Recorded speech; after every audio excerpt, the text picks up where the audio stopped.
Hi, this is Jon Croft, and this is Cultural Warfare with Jon Croft. A little bit late today due to doing a story and wasn't keeping track of time. So, hello everyone. We're talking about the collapse of culture today, and we have Rebecca with us. I need to invite her to speak, and so let me see if I can invite her. Although, it might be better to if she asks to be invited. That might be better. There we go. Yes. Hi. Hi, How are you? I'm great. Good. Yeah, inviting or asking to be invited is much better because I found that inviting speakers doesn't always work. I don't know why that is, Yeah. but if you ask, Well, it's much better. well, here I am. And everything's going fine. Okay, good. Uh, and how about you? Yes, I'm. God is good. I am good. It's all good. Sweet. Yeah, so I wanted to talk about the collapse of culture because if you remember, I was talking earlier today about a story. Well, not a story, but a fellow artist on Twitter who is on. He has his finger on the pulse of something big, I think, and so I said I'll be talking about this tonight. Um, and he doesn't know me. I don't really know him. His name is John Douglas. He's an author. And here's what his tweet says. His tweet says, "The inevitable collapse of modern entertainment is happening before our eyes. The bad products by terrible creatives propped up by a falling structure is going to be one of the most amazing destructive scenes you will ever see. Indie creators, get your work out there.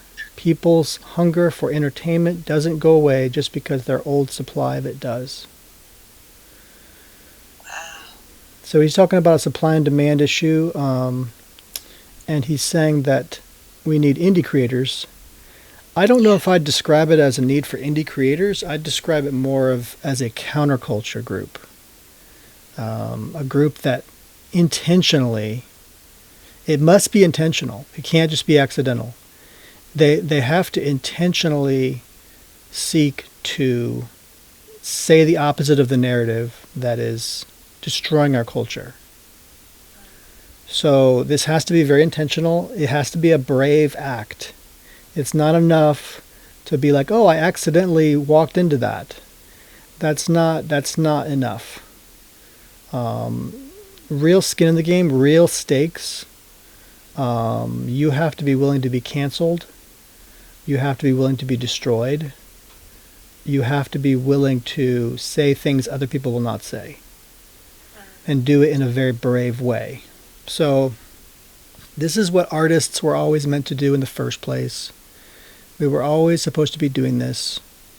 We're not supposed to be just doing what we're told in Hollywood. That's not art. That's not what art was meant to be. Art was always daring and changing people's minds and challenging people to change their thinking. They were doing that in medieval Europe. Like they were offending people.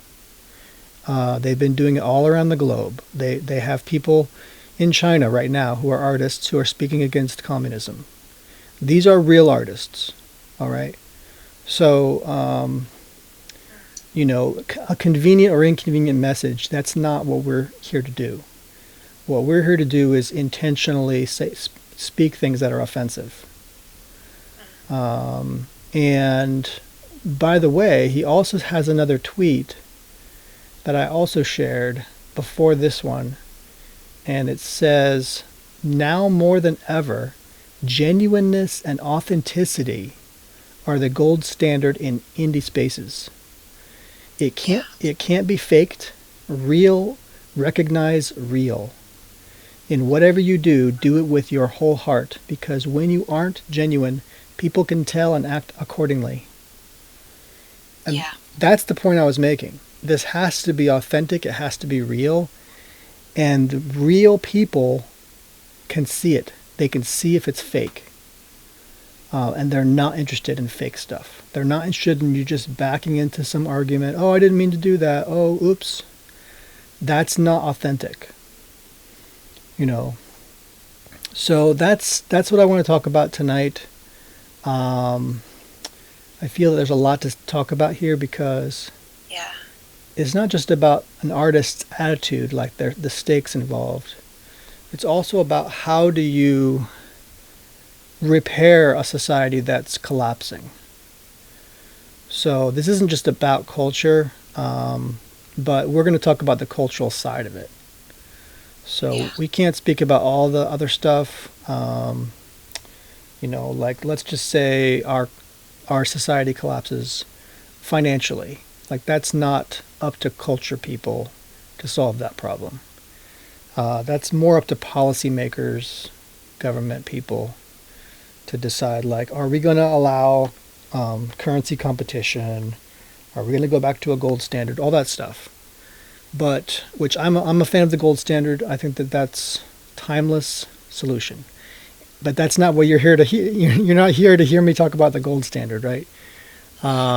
So, but what I believe is that there is also a timeless solution to culture collapse and culture issues and rebuilding culture. And that timeless solution is brave messages of truth. There is nothing else that is as effective as brave messages of truth. So, what examples am I going to use here to demonstrate this? Well, you know us, honey, we're Christians. We believe that there's timeless messages in the Bible, right? Oh yeah. So what's your favorite message of kind of like peaceful protest that you can find in the Bible? Oh man. That's so funny. I kind of thought you were going to ask me that, and now, okay. I mean, here's my timeless message Yeah. that is somewhat offensive. Go for it. Jesus died so we could be right with God. Jesus has made us right with God. Mm-hmm.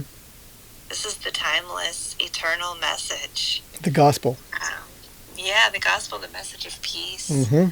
Like he united us with heaven. Yeah.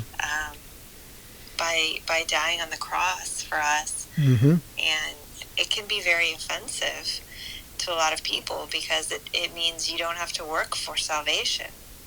Right. And you don't have to prove anything.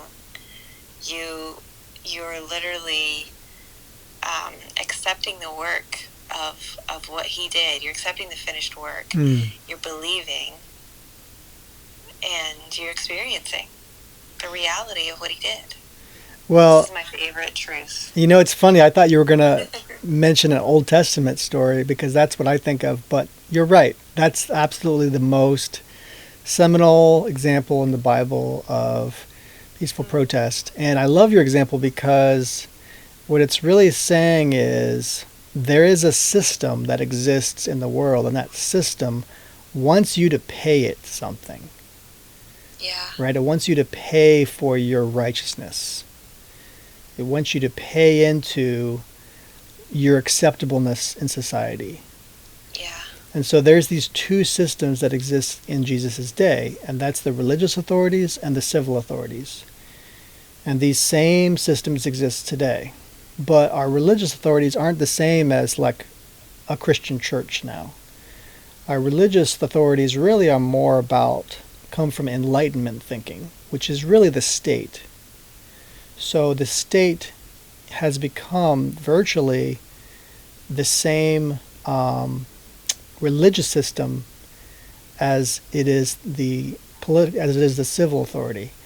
And a lot of people would disagree with that, but keep in mind, the traditional answer here is not, it's true, it's not the state. And there is another entity that we're thinking of here, which is not also religion. And it's the one that's actually doing this, and that's the media. Okay, so the media right now is the religious authority. And a lot of people are going to be like, what? What are you talking about? Really? What? Yes. The media, and when I say the media, I don't just mean like the news media. I mean like Hollywood. I mean like the cultural authorities, right? So these are the authorities because they're the narrative, the acceptable narrative of what our society is supposed to, accept or not accept, or think is normal, or think is like, what is it when you're not supposed to believe something? There's like this, like taboo. Yeah, it's like a taboo thing. You're not supposed to believe this because our society says you shouldn't do that. So there's this narrative right now happening in our culture. It basically is our culture, right? So there's this monoculture it's trying to create. And that's basically what we're talking about when I say religious authority. It's a monoculture that says this is the acceptable way to be. And obviously as Christians, right, we know that there's pure undefiled religion and there is defiled religion. If there's a pure undefiled religion, that means there's a defiled one. A lot of people don't think about that when they read that verse. The implication is that not all religion is pure, right? So you saw in Jesus' day, what is unpure religion? It's religion of the religious authorities who want you to pay to go to temple and to pay for your sins, right? Pay for your sins. What happened in Rome during the Reformation? Paying for your sins, your indulgences. Almost the same system they set up in Rome. Isn't that funny? Yeah. So there is pure undefiled religion and there is fake religion. And the fake religion is the one where you pay through the nose, right, to become more pure. And I don't know if you know where I'm going to go to now. Do you know where I'm going to go? No. It's Gnosticism. That's right. Yeah, there it is. I'm going to keep harping on Gnosticism till people get it. Because Gnosticism is basically the foundational fake human religion from the beginning. Yeah. That's from the beginning of Adam and Eve falling. Yeah. Because gnosis means what? Knowledge. And what did Eve do? She bit from the tree of knowledge of good and evil. And so knowledge has become an obsession for the human race. So we have knowledge that's accessible and readily available. We have knowledge that costs a few bucks, right? Here's a book. And then you have hidden secret knowledge. It's called the occult. And so hidden secret knowledge.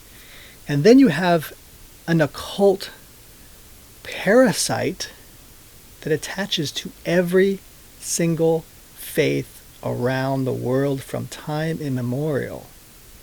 It's a class system in which you have to please the priest and do what the priest says. It's always the same. Yeah. Okay? It doesn't matter who you are. Okay, you're not called a priest or whatever. You're called something else. Well, this person is a gatekeeper, right? Yeah. And just like how you have gatekeepers in Gnostic religions, which are impure parts of every religion, you have gatekeepers who let you come up into the ranks and become like a 33rd degree Mason or something, right? And so there are overt Gnostic religions and hidden Gnostic religions. And there are religions that don't even realize they're Gnostic. But because Gnostic is not a religion, right? It's like a way of thinking, right? And that way of thinking, that philosophy of thinking, is that I need special knowledge. And if I don't have that special knowledge, I won't be able to ascend, right? Like Babylon, ascend. And so this is a universal religion. It's humankind is all doing the same religion, which is a Babylonian ascension through payment, right? So you're paying for your sins.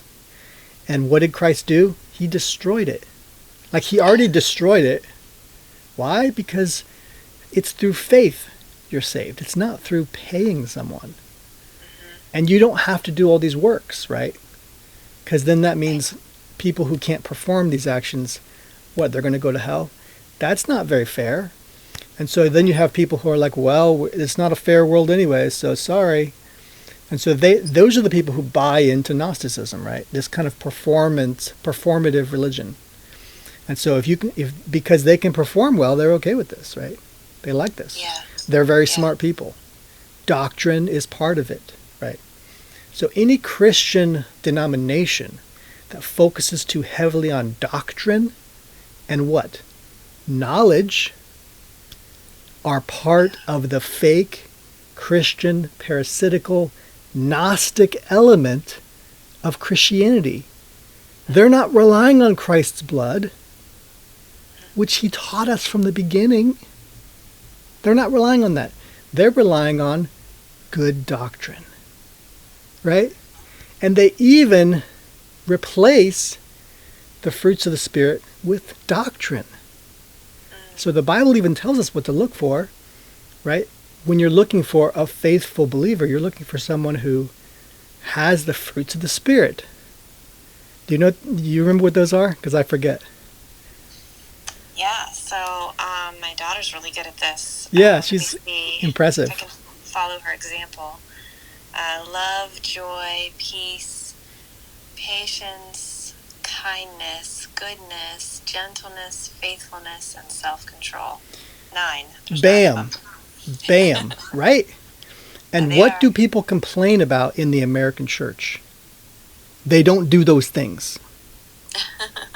Right? They fail to do those things. Oh, they don't feel welcome in church.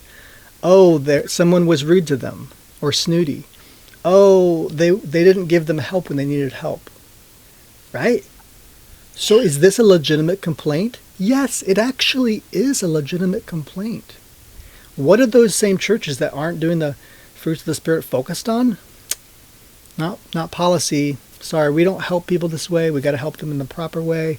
Oh, no, you're not the correct doctrine. Sorry. This is just something we can't abide. Oh, they're not saved because they don't follow the correct doctrine. They've all fallen victim to the same Gnostic thinking. Yeah. Christ came to release us of this burden to have to perform. Right? So these people that need help in the church, they're not performing right. They don't have to. Truth be told. So what we're supposed to be doing is offering what help we can give. It's true that we can't offer everyone the help they want, right? We don't always have that help. We don't always have the ability to give them that help.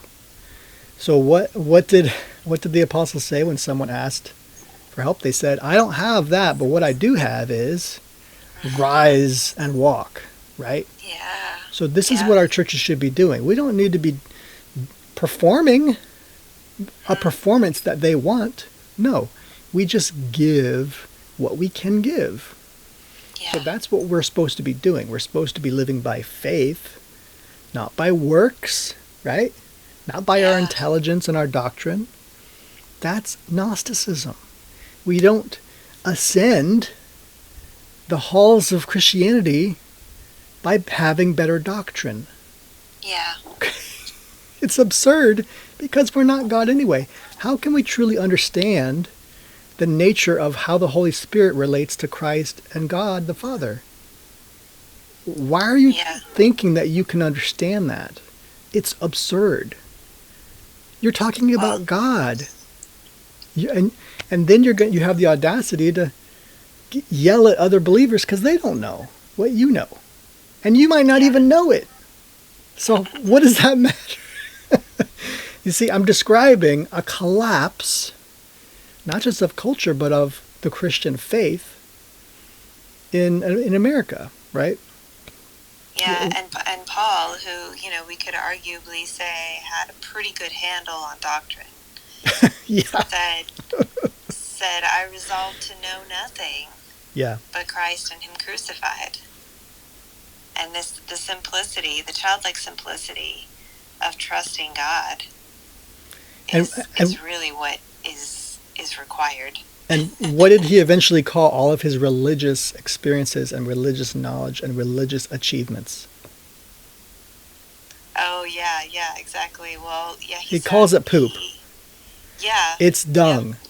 For the sake of knowing Christ, he calls it all a waste of time. That's what Gnosticism is. It's dung. Like someone is holding over you this requirement that you have to fulfill this requirement. Child, you do not have to fulfill it. That's what God says. You do not have to fulfill it. You are free of having to do that. So this is why God blessed the reformers when they reformed from the Catholic Church. God didn't destroy them. No, they're all around the world.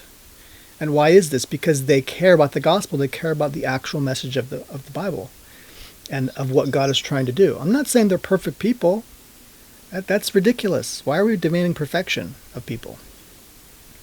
So, you know, when Christ comes into, Christ himself in the Bible goes into a temple and fashions a whip, right? And says, get out of my Lord's house, of the Father's house. You are not supposed to make my house a house of money changers, but a house of prayer. Yeah. Did he do the wrong thing? Was trying to reform his faith the wrong thing? He's a reformer, people. He's trying to reform those people because they were making mistakes. They didn't always listen, no.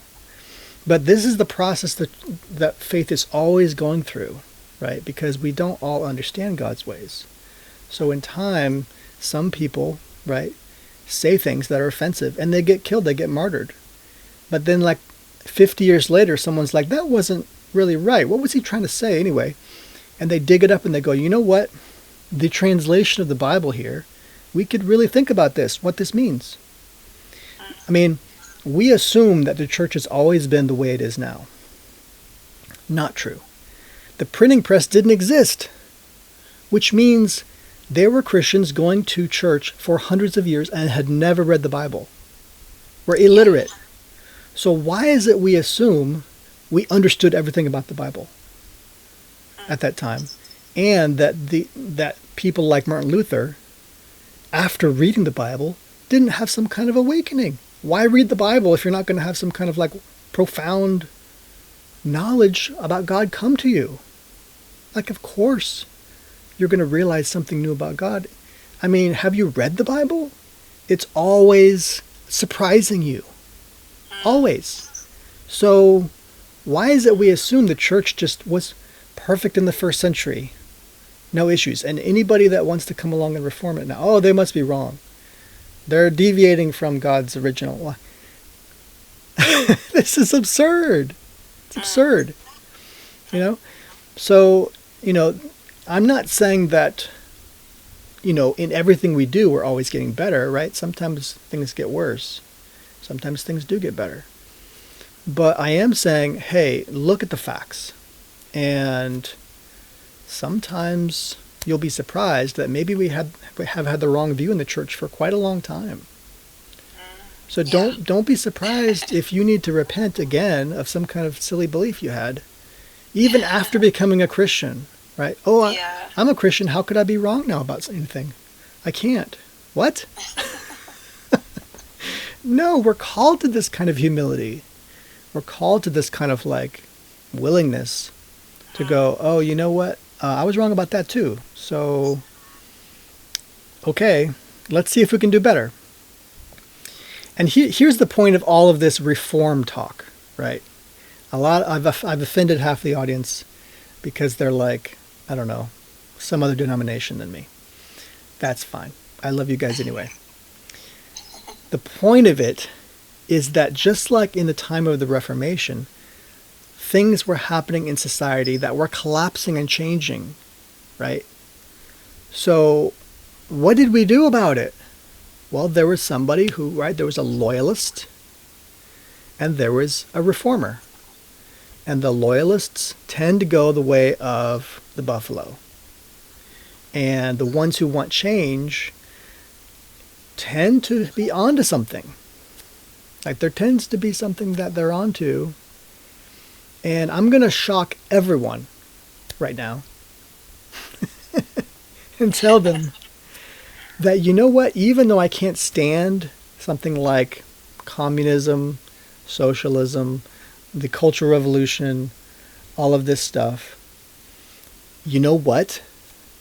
In the 40s, 50s, 60s, they actually had a point. I mean, they were making some points that were not irrelevant, right? The point was they were feeling underrepresented. They were feeling uncared for, right? And they felt like things in society were not, they could be better. So how did we act in response to that? Sometimes we were not so kind, right? In the face of this kind of criticism, many times we react harshly and we burn some people at the stake, right? And I don't think that's a good idea, frankly. I think it's a better idea to kind of wrestle with ideas. And I think just like what's happening right now in the church, to where we can learn to be more compassionate and more like understand that there's issues in the world that we have to be part of solving, and understanding that we haven't always, like the American church hasn't always done well with this. So I'm not here to defend any denomination whatsoever, even my own. So we all can fall into this idea that, oh, now we've arrived, and we can kind of hang out now, and now we don't have to improve, we don't have to do better, we don't have to whatever. And so what we should have done, right, which is, by the way, also the same thing we did with fascism in response to fascism. We instead of talking about what makes fascism wrong, we just said, like in Europe, they said, can't talk about it. I don't want to hear you talking about it. I don't want to hear you ever denying the Holocaust. I don't want to hear you ever talking about fascism, period. They censored it. And so what happens when you censor debate and discussion, open discussion? It actually makes it worse. Yeah. Not only do people lose their comprehension of what fascism is, which makes it so they lose their antibodies to it. In other words, they lose their mental resistance to this idea. They also can't deal with ideas in general. In other words, they can't make something better than fascism, because they don't know how to resist it, and they also don't know, therefore, on a principle level, a good form of government and a bad form of government. They can't distinguish the two. So unless and this is like your body's immune system, it has to regularly come in contact with foreign bodies, foreign like bacteria, to keep the supply of antibodies up in your body. So you actually have to get some bad stuff in your body every now and then, so that your body knows how to deal with it. It writes a code that says, oh, this is how you deal with this bad bacteria. So if you don't do that, if you're like constantly putting antibacterial or antibiotic stuff in your body and killing off bacteria, literally it destroys your body's ability to fight it. So it's kind of like you're destroying both sides of an army. And then when something really does hit you that's really tough, you don't have any defenses. Like, it kills you. So this is very foolish. Right now, there are people who talk against fascism, but they don't even know what fascism is. Like, they call Donald Trump or whatever a fascist. They call these people fascists. They don't even know what those things are. They can't even articulate it. So this is really terrible, like what we're seeing. And so this is collapse. This is what collapse really looks like. When people don't even know what up and down is, right? They don't know what a good society looks like. They don't realize that censoring discussions are bad. They think, oh, well, freedom of speech is dangerous. So they want to do the most dangerous thing possible, which is to not talk about it and let people's thoughts just run wild into all kinds of government styles and come up with something even worse than fascism. And then if they do that, they won't know how to resist it. They won't know how to fight it off. Because they won't have a principled understanding of right and wrong as it comes to government. I know I'm ranting a lot on this, but the point is that we're in dire straits right now. And to approach this, I don't mean to just approach it like politically, but that's how a lot of people understand the situation right now. But what people really need to hear, because we get a lot of political talk, but we don't get a lot of real good culture talk about this stuff. And like what culture does for you is it provides you with like a home, a family, a community. So that's healing. My discussion before episode 4 was culture as a healer. Culture has as its purpose to heal people. So, we kind of talked about this a little bit this morning, didn't we? Where we were talking about men and women and how men need to go out and battle and fight and like build cabins, and do hard stuff. And then come home and lay on the breast of their wife and go, oh, I'm so tired. So glad that's done, right? And they need to heal from all that stuff they went through. Yeah. We were talking about it in terms of comfort, but I think of it also in terms of healing and in terms of culture. What culture does is it kind of nurtures your mind. Yeah. And kind of makes you think of beautiful, the beautiful, the subtle, the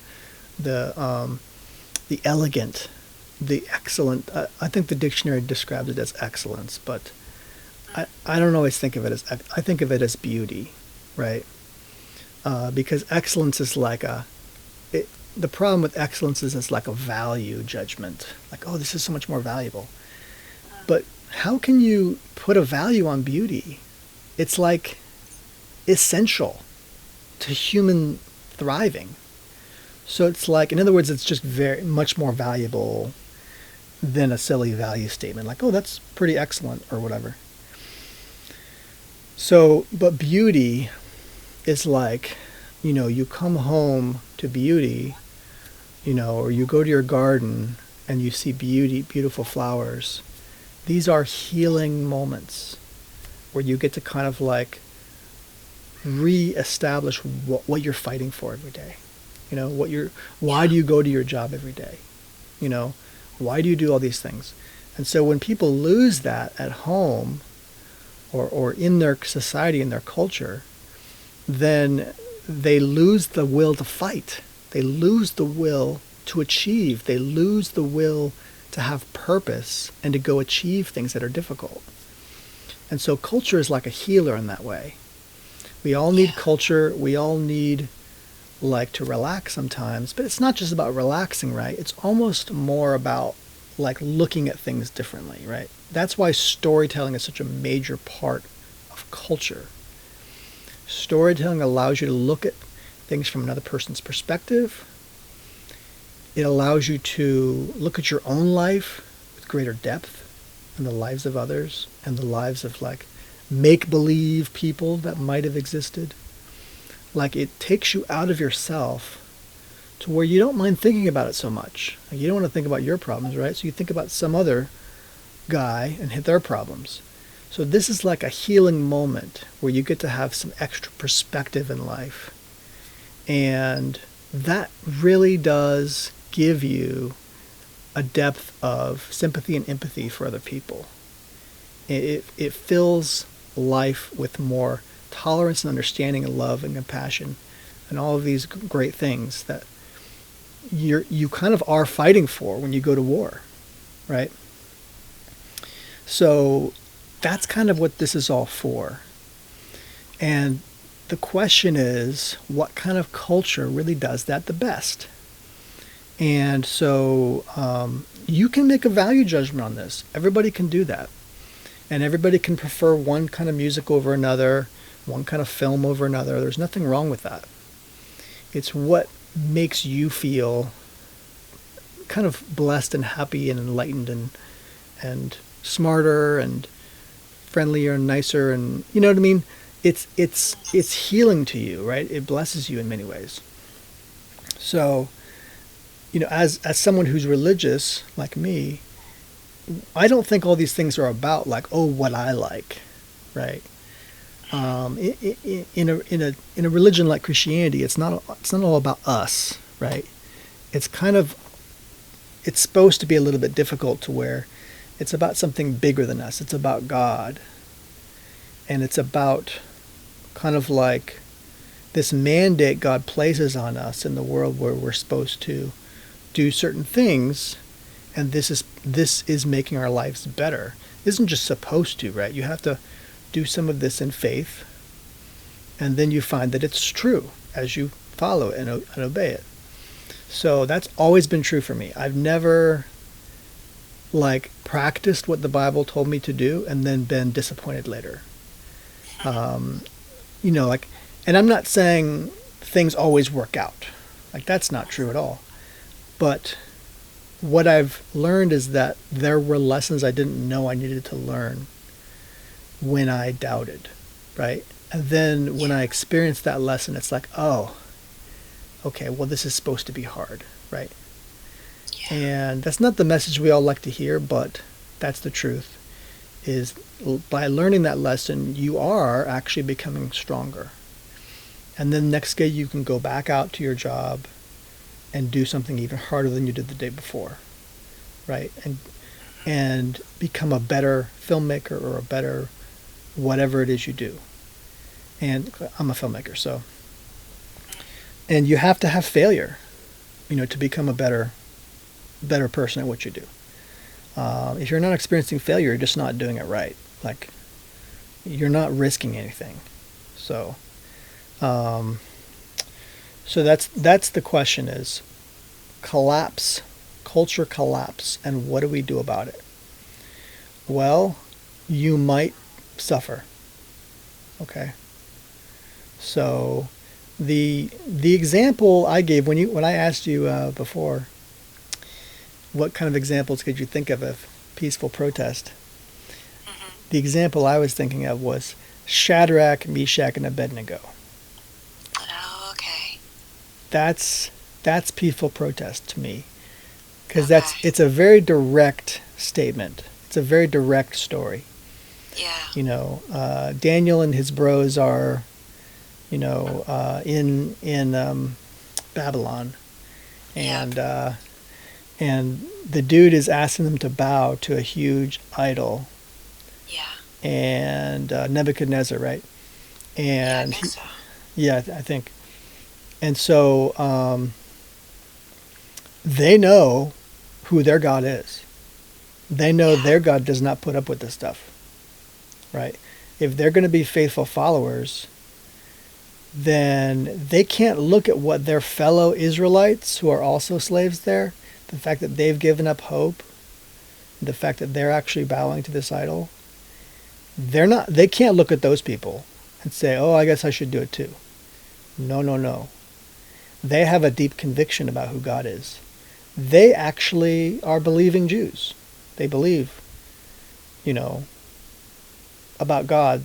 They believe that God is real. He is true. And they believe that his God is the one true God, the creator God. So they know that God doesn't put up with this worship of false idols. And what do they say to Nebuchadnezzar? I don't remember. Basically, they say, They say no. sorry, bro. You know, they do. The thing is, Yeah. they do it respectfully. They don't do it with disrespect to this king who wants them to violate their own faith, right? Yeah. They still show respect to Nebuchadnezzar. But what they do say is, it doesn't matter if you throw us in this fiery furnace, because that's the punishment for not bowing, right? Mm-hmm. Do it or else is the proposition to them. Do it or else you're going to get it. And so, Oh, now I remember what they said. yeah, you wanna try? Yeah. Well, they say they basically say our God is powerful enough to save us from the fire, but Yes. even if he doesn't, we're not going to Even if he doesn't. worship you. Yeah. That's a very important phrase. A lot of people Yeah. forget that Shadrach and Meshach and Abednego did not know if God was going to save them. They had no idea. In fact, there had probably been other people who were thrown in there right before them and died. And so it's like, I got no idea if God's going to save us. Like, that's not even on the table. God did not even say, I will definitely save you if you say these things. He didn't say that. There was no guarantees, right? Yeah. But you know what happened, right? Yeah. They did get thrown in. Guess what? They did get thrown in. But, there's not. I thought we threw 3 people in there. Well, why is it I see, if you look closely, why is it I see 4 people? Yeah. Oh, good. Guess what? God as a man shows up. Right? Like an angel. One like the Son of Man. There's 4. Like 4 the Son of figures Man. in the fire. Yeah. So Jesus shows up and says, hey, boys, how you doing? Right? And guess what? Guess who saw all that? Nebuchadnezzar. Yeah. Yeah. So, we're not here to say, hey, artists, if you make the most offensive art ever, God is just going to come down and save you. You're not going to get canceled. You're not going to have your life destroyed or ruined by these people who want to kill you. You might. Like, that might happen to you. But, as they say, better to burn up than fade away, right? So, some people like to say that kind of tough talk. Until it's time, right? Until it really is time to, put up or shut up. And so the thing is, artists have to have convictions. When you don't have convictions, you're not being an authentic artist. What does that really make you? I mean, that's just kind of fake to me. I don't think that's real art, So, and here's the reason, is because I think artists, when they go through their craft and they create and they build something happens when you discover some truth in your art. And it doesn't happen right away. No, it takes some doing. But when you hear an inauthentic, propagandistic story, you know it deep down. This is not. This is like stupid stuff. Like, this is not stuff for thinking people, right? And so you kind of start to feel that in your bones. And it's not enough, though, to just make that realization. What you need to do is make a statement in the opposition. And this is something artists do best, frankly, I think. Yeah. Artists make statements in the opposition. Who was that prophet who, they did something, they created something, didn't they? It's funny, why would I bring up this example when I don't even remember what it was? It's kind of annoying.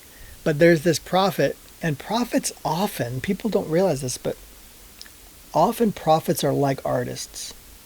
They were Yeah. doing kind of making these strange social messages. Yeah. Like, was it Hosea who married the prostitute? Yeah. Yeah. Yep. So he's a prophet who I don't think the dude set out to want to marry a prostitute. Like, that's just not something you set out to Yeah. want to do. God literally told him to marry a prostitute. He said, "Nope, you're Mm-hmm. going to marry this woman, and you're going to even have children by her, and you're going to be faithful to her." Right? Right. Because why? Because Hosea's very life was meant to be an example of what it looks like between God and his people Israel. God was making a Yeah. statement that Israel is like a whore. Yeah. Israel is acting like a prostitute, Yeah. whoring after other gods, right? And so, in their society, it was kind of shameful to be doing that. It's still taboo to this day in many places to, have an unfaithful marriage and just kind of put up with it. That's called cuckoldry. And so, but Hosea was a good man. And Hosea bought onto God's program. And he knew he was up for some pain. And he knew his duty was to suffer for God. Yeah. So many of us also have bought into some pain and suffering. And just because you have a tough marriage or you have a tough situation in your family or something, it does not mean it was not of God. Mm-hmm. Right? There are great lessons in all of this. Yeah. And so Hosea, though, wasn't just doing this for himself or for his own lessons. No. The point was that he was doing this so other people could see it. Other people, they needed to see what it looks like when, there's a relationship that looks pretty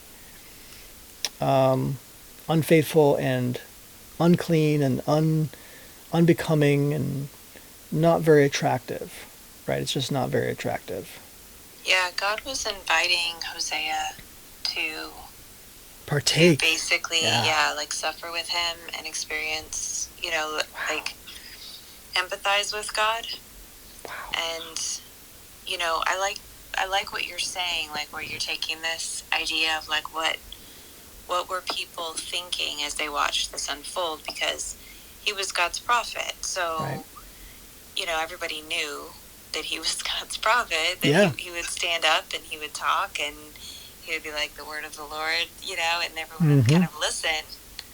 What was that like to watch him live that life, and how were people reacting? That was some serious shock art there. Yes, it is like a shock performance art. Yeah. And it's amazing. He gave his life for it. He wasn't joking around. It wasn't some installation piece, right? Mm-hmm. It wasn't some momentary experience you get for 5 minutes and then you go, oh, that was interesting. Mm-hmm. He gave his life for that installation piece. Yeah. Right?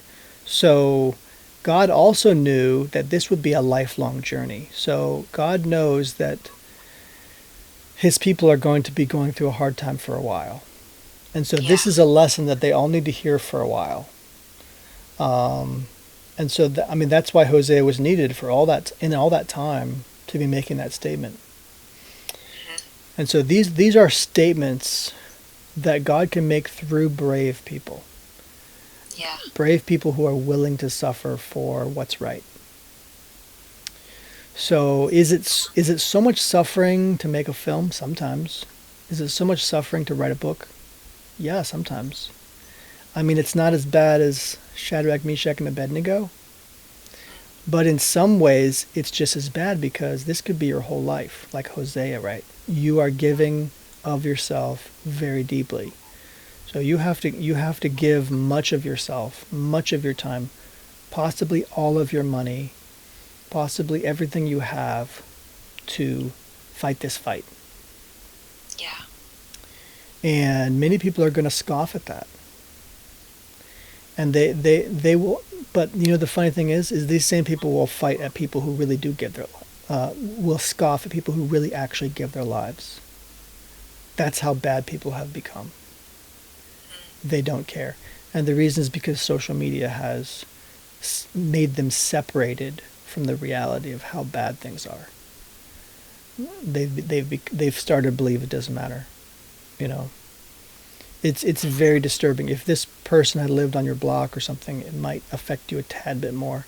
People have become that cold to their neighbor, to their country, to their communities.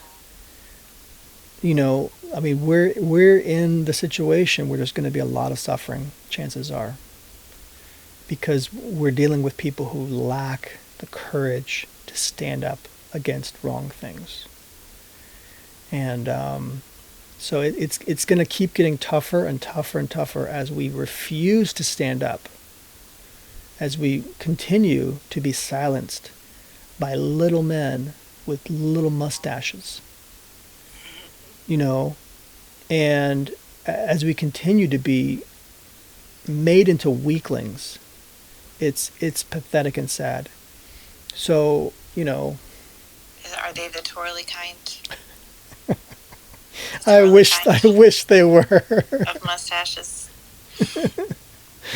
They should be. Villains. That would be more interesting. That would have been much more interesting, actually. No, instead we got this other guy with the comb over. But yeah, so now we have another version of the comb over guy, right? And it's just a lot of little dictators on the internet who want to cancel people and want to tell people that they say offensive things and therefore they should be destroyed. It's not an equal kind of punishment that suits the crime. It's what's called unjust. So injustice is ruling and reigning in our country and around the world right now in many ways. Because the people that are in charge don't believe in justice. They've gotten away with a lot of stuff. And as they keep getting away with it, they're just going to lose their faith in justice more and more. They're not going to believe it exists. So we're in a situation now where, like in the 70s and 80s, we had a lot of crime. We had a crime resurgence. And who shows up? Who do you think shows up? Dirty Harry, right? Dirty Harry shows up in cinemas and teaches the criminals in the theaters, oh, maybe I shouldn't be such a criminal. Like, culture shows up and says, hey, you know what? Probably shouldn't do that. Like, this is like a cautionary tale, right? Horror films, cautionary tales. So this is the kind of art we need, not just how to live your life well, right? Like here we have a movie by Angel Studios called Possum Trot coming out on July 4th this year. And it's about a bunch of families who decide to adopt children. Yes. And the effect that has on the community. Yeah. And that's good people doing good things, right? It's powerful. So we need stories like that, right? Yeah. Give people hope, inspire people. But also we need cautionary tales. Hey, this is something you probably shouldn't do, right? It's a bad idea. Go on the New York subway and beat up people. It's a bad idea. Don't do that, right? Be a bad politician. Probably shouldn't do that, right? Try to censor people in their talk. Probably shouldn't do that, right? So, like, what kind of cautionary tales can we make to teach these things? There's lots of examples. And I actually think that Bible stories themselves can be cautionary tales to us. They're often very nuanced. Jonah. Jonah is a cautionary tale to Nineveh, but it's also a cautionary tale to prophets who don't always want to do what God says, right? So that's it's a double-sided coin there, isn't it? And these stories are often nuanced. Prodigal son was the prodigal son the guy who left or the guy who stayed? Which one? Who is it? So these are nuanced stories, right? There's no simple black and white. And yet God is teaching goodness and truth the whole time, even though there's no simple black and white. So that takes nuance. You read a nuanced story, you learn how to tell nuanced stories yourself. So I would challenge people, if you're not a Christian, you don't read the Bible, try it on. Like, I dare you. And you're going to be upsetting some people too. Like that. Ooh, that's daring, right? So, don't go silently into that cold night, take some people with you at least. So, but, if you're a filmmaker, think about making a Dirty Harry movie. This movie is not very nuanced, right? It's simple black and white characters. But what it does is it teaches you that justice exists. Yeah. Which is what people could use right now. What is the movie? Death Wish is another one. Death Wish is even more interesting because he's not a cop like in Dirty Harry. Dirty Harry, he's a cop in San Francisco. Death Wish is just a dude who I think one of his family members were killed or something. And so he just lives in a bad neighborhood. And these are stories that aren't just exciting, aren't just cautionary tales, right? They are visceral human stories. And speaking of visceral human stories, that's, I like that perspective when it comes to Bible stories. Yeah. Like they're not just these one-dimensional kind of characters. There's, it's like The Chosen. There's a lot of heart involved here, and there's a lot of room to flesh out these stories and these characters while still telling the story of what God did in their life, the testimony. Yeah. Yeah, go ahead. That was it. Yeah, sorry. It's because I stepped up a little bit. I stepped away. That's the kind of, I'll talk a little more. That's the kind of story that I'm interested in.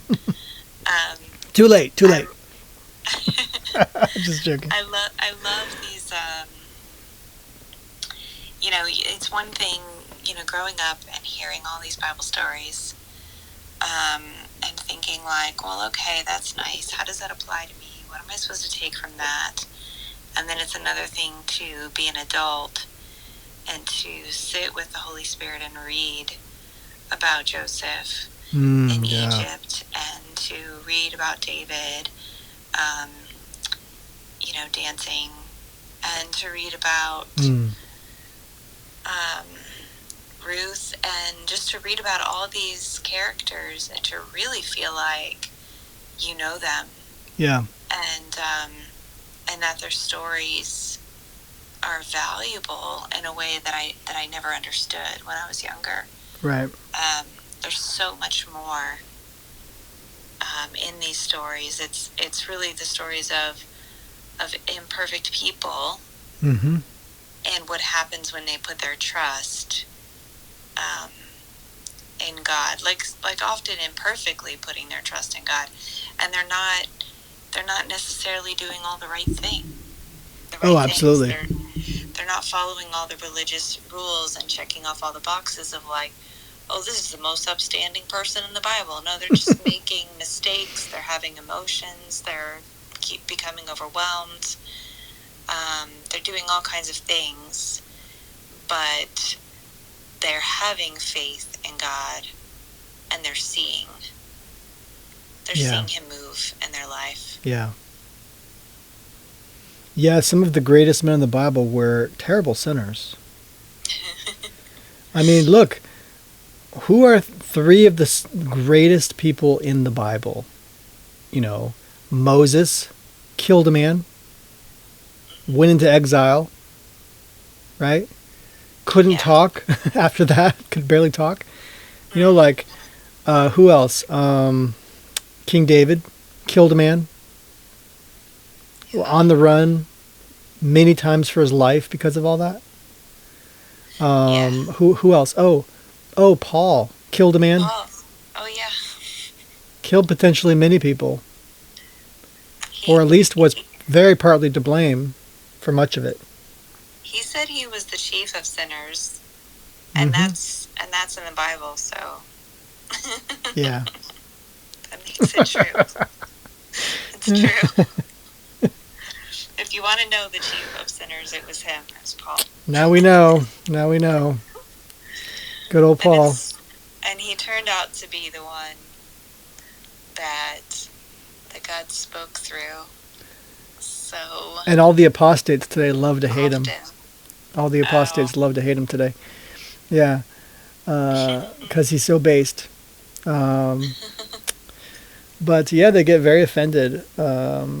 They start crying because Paul is so based. It's kind of shameful, really, when you see a grown man cry, because they're not allowed to sin like they want to. It's kind of shameful. Grow up, dude. Wow. But I love this, what we're talking about with the Bible, because have you noticed that no other book gets the kind of hate the Bible gets? Have you? Yeah. You know, have you ever thought about that? Oh, gee, I wonder why that is. Oh, think about it. Let's think about it more. I wonder why this inordinate amount of hate. Yeah. You know, just one religion of many. Like, do people even know that Hindu book that they're supposed to be hating on, that they don't hate? Oh, the Bhagavad Gita. Oh, I didn't even know what it was. Oh, not an inordinate amount of hate for that book, right? Okay. But you know why this is? It's a spiritual thing. Yeah. Right? It's a spiritual thing. You know it. You know it. Whenever you think about it.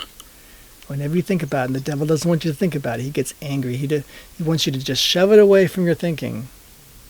You know? This is real, my friends. This is real.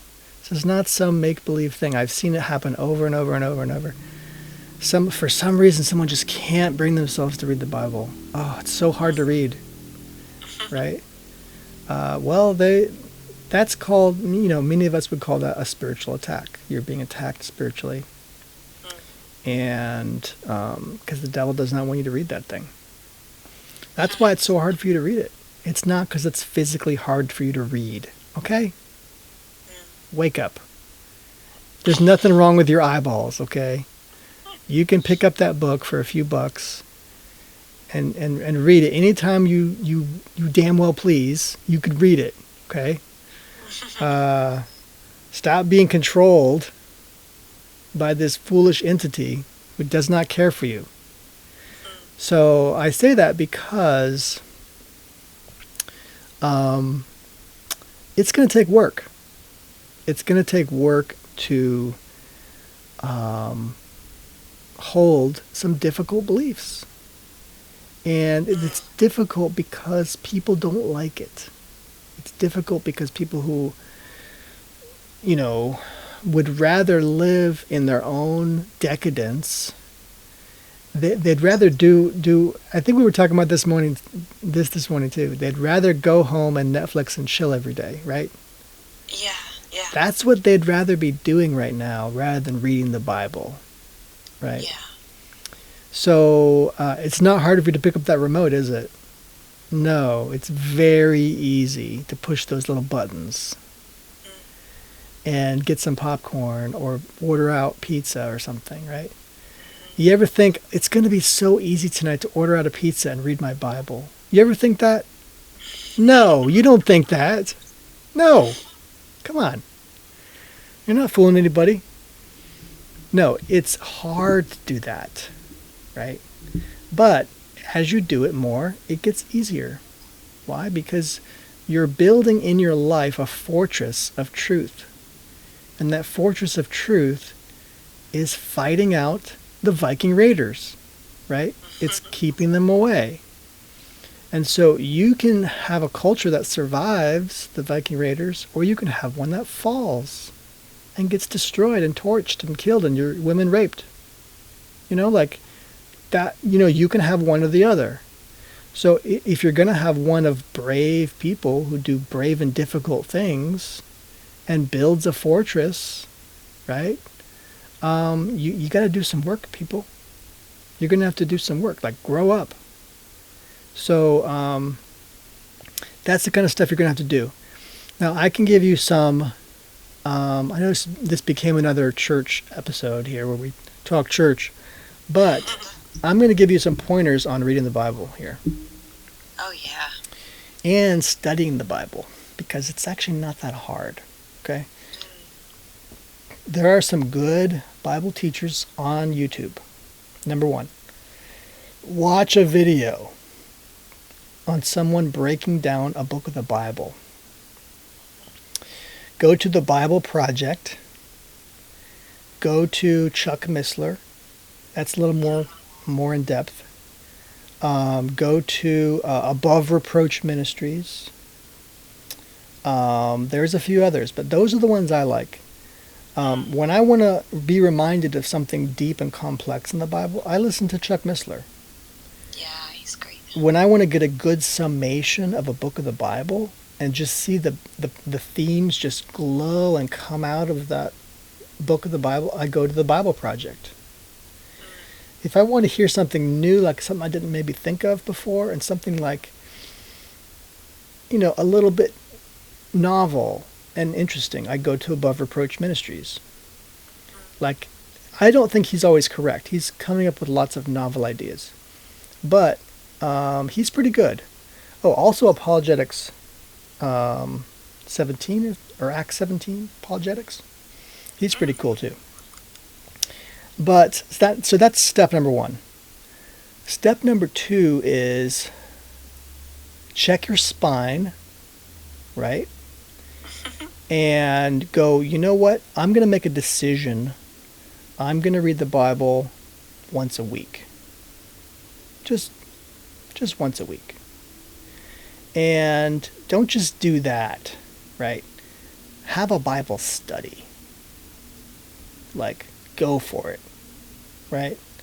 So what I like to do, now I don't do this as much as I used to, right? Remember, honey, we used to, like, around the dinner table, read the Bible around the dinner table.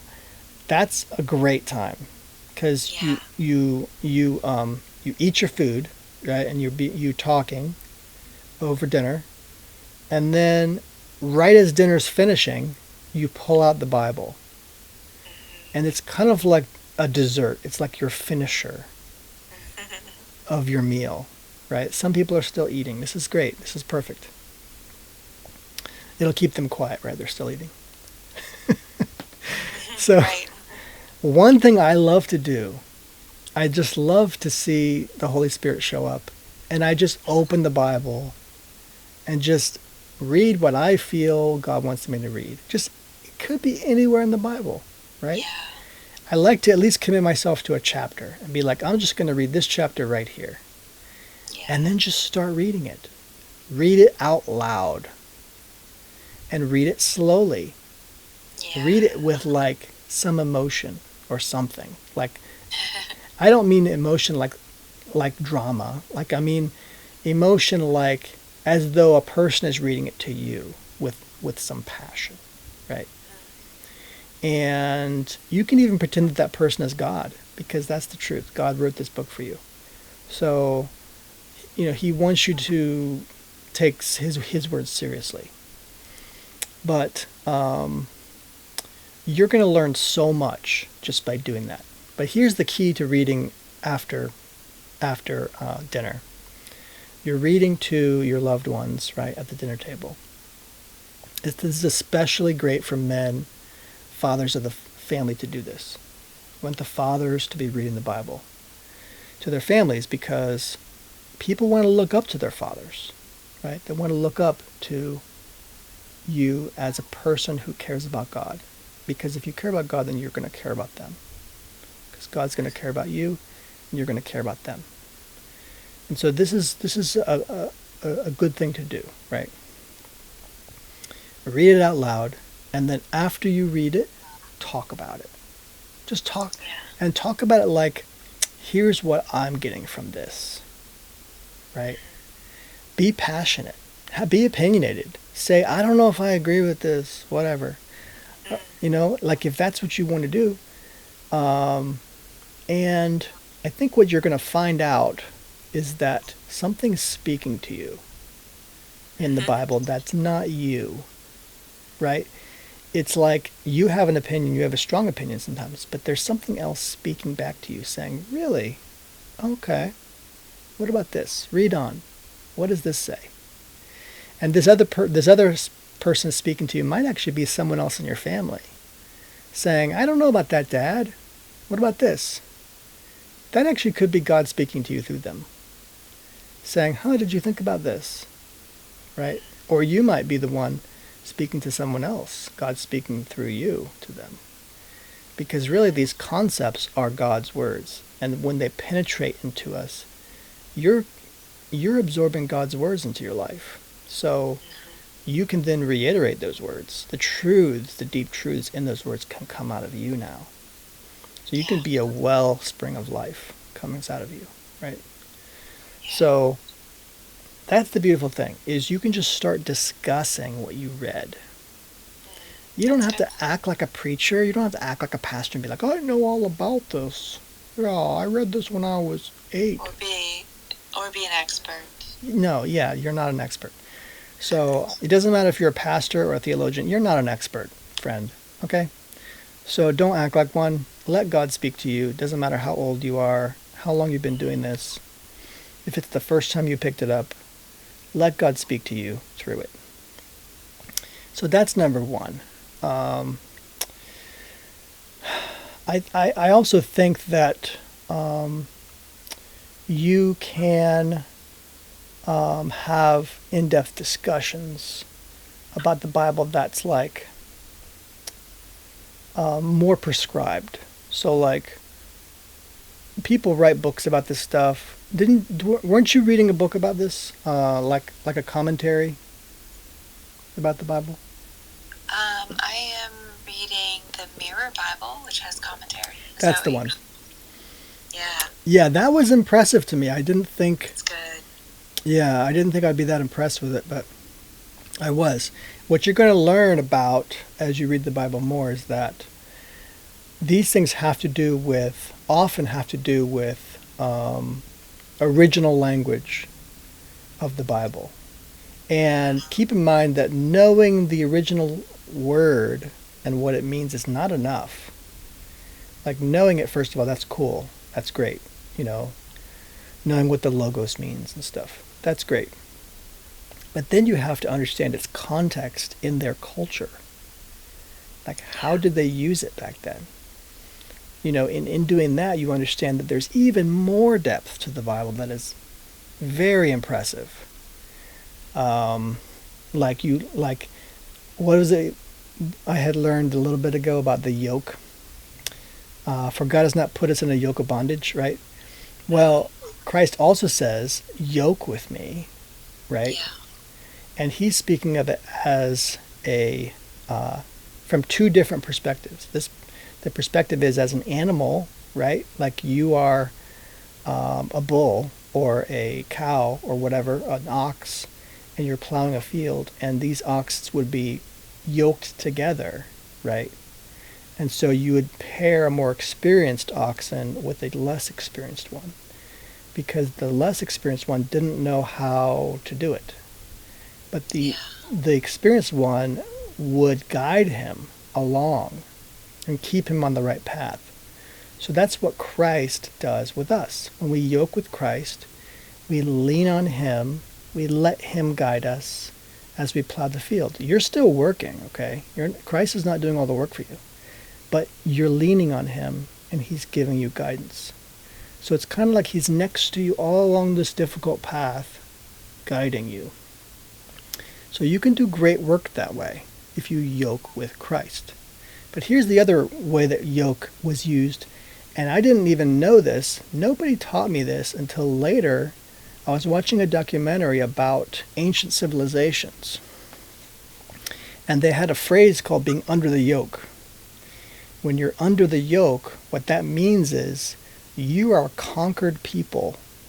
Some foreign country conquered your nation, and they had a symbol, and that symbol was you would have to go under the yoke in order to swear allegiance to your new master. And doing that, it was kind of like saying, I will be your animal and plow your field, and that's how you're going to let me live. Because if I'm useful to you, you're going to let me live. And so it was kind of like a way of giving obeisance or fealty to your new master. You would go under the yoke, and literally they would hold the yoke, and you would pass under the yoke, and then that's how you would survive. And if you did not do that, they would kill you. So Jesus is saying, listen, I know we're a conquered people. Because quite often the Jews were a conquered people. I know we're a conquered people, but guess what? I'm with you. I will go under the yoke with you, and we will work together, and we will survive together. Yeah. And so that was another way that Jesus was saying, we are suffering together, right? And go with me, and I will teach you how to do it. And you'll survive, and I will survive too. So we go under the yoke as conquered people quite often. But guess what? We survive with Christ. So Yeah. I had never heard any Christian teacher preach that. But when you learn about culture, when you learn about the culture of these times, these ancient cultures, there's so much depth that comes out of it. There's also more depth than like learning about sheep, shepherds and sheep. Yeah. Because there's so many analogies in the Bible of shepherds and sheep. It's powerful. I mean, it's really powerful stuff there too. But like, you have to be willing to learn this stuff if you're going to talk about culture that matters. You know, all of this stuff really matters. Knowing this stuff, learning it, learning the meaning behind it. And that's how you tell great stories. Yeah. People who read kind of write well. You're not just going to be an instant writer if you don't read. Yeah. And you're not going to be a great filmmaker if you don't watch great films. You know? So you have to commit yourself to watching great stuff. And I don't mean stuff that you just like. I mean stuff that people call great. And then an analysis of that thing. So a good, healthy analysis by someone who's smart and knows these things. You want to get good criticism. You want to hear good critics talk about this stuff with some expert ability. And so, these are difficult things often. And when you're an artist, when you're a beginning artist, you're going to hear a lot of criticism for your work. Guess what? The critics are still your friend. Like, listen to what they're saying. I'm not saying they're always right at all, but you got to learn to contend with that. There's lots of people that study the Bible and they're not right about the stuff, but you got to contend with that, right? What do you do with that?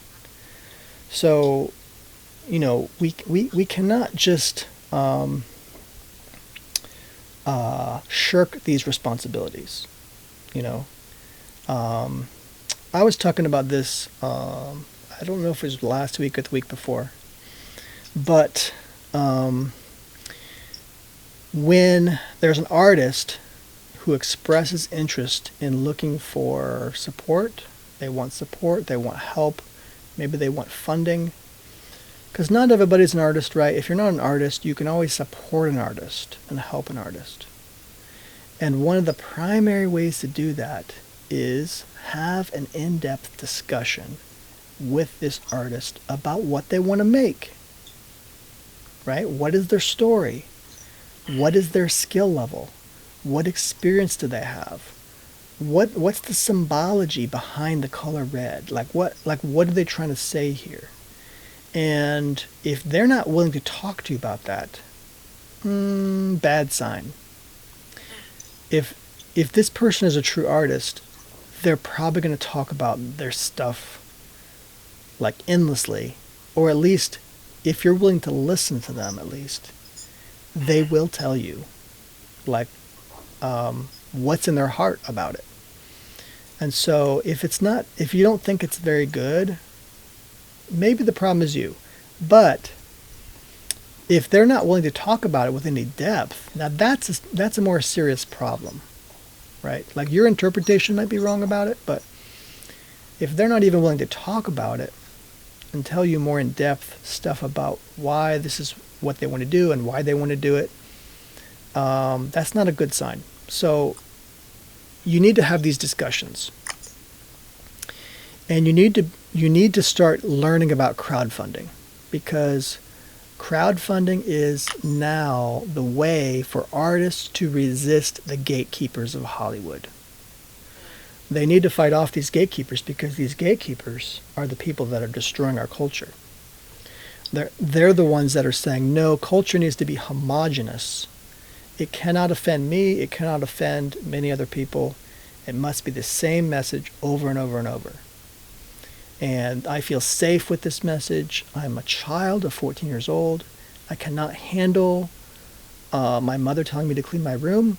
I don't like it. And so these are the children you're dealing with when you're dealing with gatekeepers. If you just make them uncomfortable for 5 minutes, they'll just say bye to you. So I've been to Hollywood. I've met these people. I literally waited for a meeting at AFM for someone for half an hour. They didn't like one thing I said after literally 30 seconds of sitting down. And we all got up and walked out. I mean, that's how sensitive these people can be. Like, I can tell you what it was too. We literally sat down, and my first question, I wanted my first question to be engaging and to make progress. And so what I say, I said, what are you looking for? That's it. Yeah. That's all I said. And I had been actually trained by someone who said, if you want to get to brass tacks, ask that question. That's actually what I did. And guess what? They weren't interested in telling me what they wanted in the marketplace. What they wanted me to do is wow them with a product. That's what they wanted. Yeah. And so they didn't have the patience. Like, they didn't want to be the ones talking. Right? And so I was happy to literally get up. I literally was like, okay, we'll leave. Cause she like, after I said that, they were like, you don't know what we want. You don't know what our marketplace is. You didn't do research on us as a distributor. And as soon as she said that, I was like, okay, well, let's go then. And we literally got up and walked out. So that's how offended these people get, these gatekeepers. They want you to give them what they want, period, end of story. And if you can't do that, well, they don't want a relationship with you. And that's what I wanted. Like, I want a relationship with a distributor that I can talk to. Yeah. And I want them to tell me what they want. Every distributor wants something. Yeah. Right? So she's just being fake with me. right? So, I was happy to leave then. And you deal with that kind of stuff in Hollywood all the time. Just fake people. So, when I went to another distributor that same day and talked to a guy for like half an hour, and he was very nice. And I didn't have anything the guy needed, but it didn't matter because I was having a conversation with him. Yeah. And he's the first person I would go to next time I had that same kind of script. Yeah. That was, I don't remember, Bridgestone, I think. They were good people. But, so that's kind of my point is you got to get past these gatekeepers because they will make your life difficult. Instead, what you want to do is focus on the art that makes you happy, right? And means something, like it has value to it, right? And it's also, like I said before, it has to be purposefully against the Hollywood narrative. If it's not, what is the point? What are you doing? Just go to Hollywood. Do whatever they say. Lick their feet. Because you're going to tell them the stories that they want to hear. So, no. There's a reason they're telling that kind of story. Right? This kind of story is corrosive to society. They want you to tell corrosive stories that erode the fabric of society. Right? They want men hating women and dogs hating cats, and that's what they want. Right? Kids hating their parents, and Disney princesses that are like, I can do anything.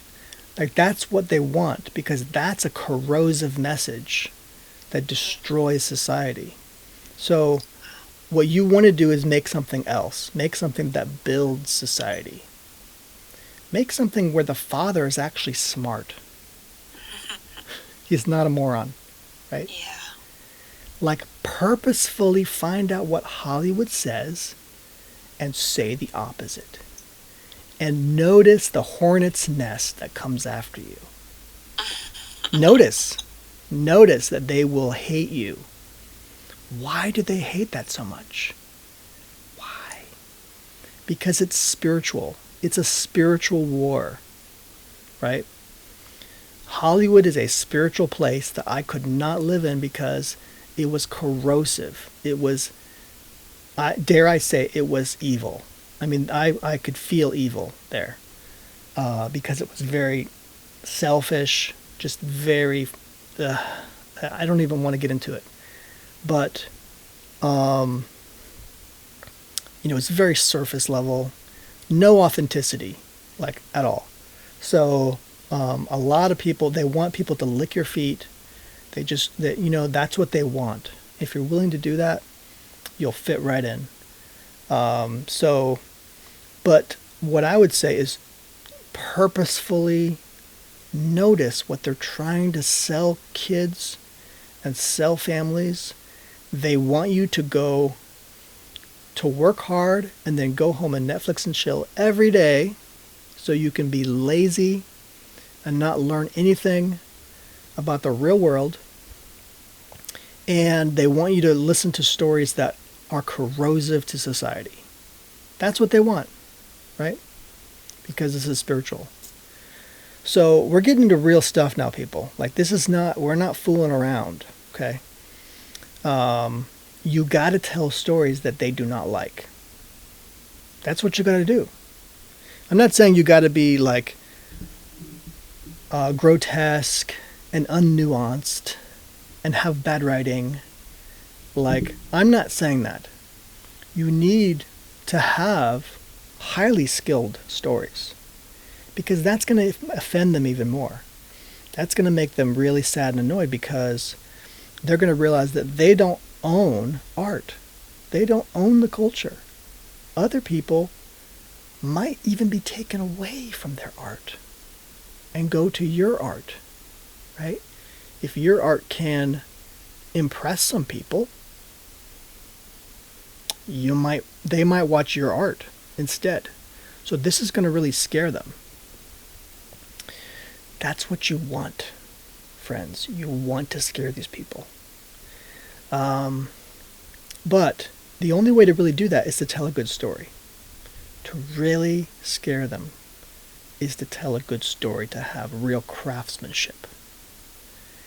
And to say something inspiring or beautifying or unifying or just powerfully true, right? Justice comes from these things, right? There is no justice without truth.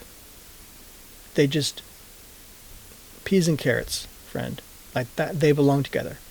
So, I'm going to wrap it up, but I wanted to say that you got to be willing to offend some people, hurt some feelings, if you're going to make real art that affects things, that affects change. And we haven't been doing that. People have been making propaganda that makes themselves feel good about themselves. Like, oh, I'm such a good person because I watched Netflix and they massaged me with my ego. Like, no, that's not art. So art challenges people. It challenges your thinking. It makes you think in more nuanced ways. It makes you look at the world differently. It gives you empathy for your fellow man, right? And, like the story of Jonah, right? Like I was saying about Jonah before. It's a nuanced story because it's also about how Jonah wasn't a perfect person. He actually didn't like these Ninevites. He wanted them to be destroyed by God. But because Jonah knew that God was a merciful God and he would forgive them if they repented, he didn't want to give them that message. So this is a very nuanced story, right? This is a guy who is a man of God, but he kind of has a little hatred in his heart, right? So is that possible? Yeah, guess what? It's possible. I've met lots of Christians who had some issues in their own life, and they weren't perfect people, but God was also using them for good. And he can do the same thing for all of us. Like, we don't have to have all of our doctrine in a row. Like, we don't have to have all of our perfect doctrine. But what we have to be willing to do is listen. We have to be willing to do some hard work of studying, whether it's the Bible or what other stories we have to study to get our art right. And you got to be able to make the hard choices to get some of this art made, friends. Like, you got to be able to do that. So feature films are expensive, but make a short film or something, which is the same kind of thing you want to make in your feature. Use that short to do a crowdfund, raise money to make your feature. People have made features for $10,000, okay? You got to be willing to do what it takes to do something like that. The first feature I wrote was called Blood Covenant, and I wrote it because I liked writing it. It was a kind of story I liked writing, and if I didn't enjoy myself writing it, I probably wouldn't have written it. So that was my criteria for writing it. I wrote it, and I finished writing it, and guess what? I couldn't shoot it because I didn't write it to be producible. I wrote it with a bunch of action sequences and a bunch of effects and locations that I could not possibly have in my film. And I don't care if I had rewritten it 100 times, I still could not have produced it because I didn't have the skill to produce this kind of story. So was that a failure on my part? Absolutely not. That was the point of writing that script, is to write a script, to write something that I thought was good. And guess what? Then I wrote another script. And that script was more producible, but still not quite up to my level. I wrote it to be more producible, but it still wasn't because I had too many actors that were difficult to find. I looked for these actors, I couldn't find them because it was certain kinds of actors. So that was another mistake I made, but that's okay. It's not a big deal. So I'm working on another script. And this script is meant to be far more producible. So that's just a small example of what you might have to go through, right, to learn how to make good films. You might be on your third film and it's the good one, right? Or you might do this numerous times, or you might start out in film working for someone else, like I did. So, these are all important steps quite often to making your own art better and making it so you can make it the way you want to make it and the way you need to make it. So, this is more like from an artistic perspective, from an artist's perspective, from a Christian artist's perspective. But I'm telling you, you got to make something that offends these people, right? And so, like, don't go home thinking, oh, I did a good job if you just made the same kind of art everybody else made. Like, please try to do better than that. We need to do better than that. So, I'm not saying it has to be the most brilliant thing ever, right? It just has to be counterculture. So, that's the kind of stuff we're working on as well. We have a lot of stuff in the works, and I appreciate you guys. We're doing this every day. We're doing it hard. And are you there, Rebecca? I'm here. We're going to wrap it up. Where can people find you? You can find me at Rebecca Loves Jesus on Facebook and YouTube, and on Instagram, I'm Jesus Loves Rebecca. And where can we find more about you and see all the cool stuff that you're doing? And I love Rebecca too. And I apologize, honey, that I didn't give you more opportunity to talk this time. Oh, no worries. I was on a bit of a rant this time. Oh, it was great. You had the fire. The fire in your belly. Thank you so much. I appreciate it. Yeah, this is a passionate message, so. Yeah. But yes, you can find me here, as you know, on Twitter, at Jon Edward Croft. You can find me at MediaMoses.com. I'm the head writer there, which I just did a story on Possum Trot, the new trailer that came out. And you can find me on Cultural Warfare with Jon Croft on YouTube. So I'm putting these Spaces recordings, I'm editing them and putting them up on YouTube. Not doing it as fast as I'd like to, but it's about every week I put another one out. So it's about the same speed we're doing Spaces now. So it seems appropriate, I guess. But I want to do faster in the future, and we're going to have more segments in the future, not just Friday night eventually. But thank you all for listening. We love you guys. And stand up for the culture. Yeah. Yeah. All right, everybody. Love you guys. Thanks so much.